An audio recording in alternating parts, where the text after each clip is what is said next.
Demi Allah, kata Nabi, tidak akan meninggal seseorang di dunia ini kecuali juga Allah menyempurnakan rezekinya.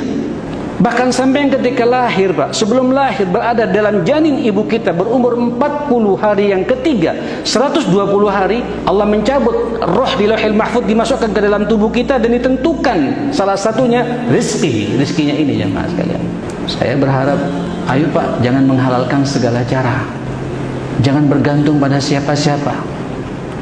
Setiap sampai ada problem-problem kehidupan, problem keuangan, bangun tengah malam, minta kepada Allah Subhanahu wa taala. Jangan semua orang menceritakan ketidakmampuan kita.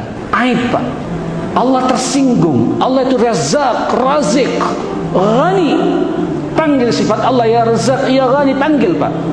Coba lihat bagaimana Allah melancarkan rezekinya kepada kita, ma'asyar muslimin, atas izin Allah Subhanahu wa taala.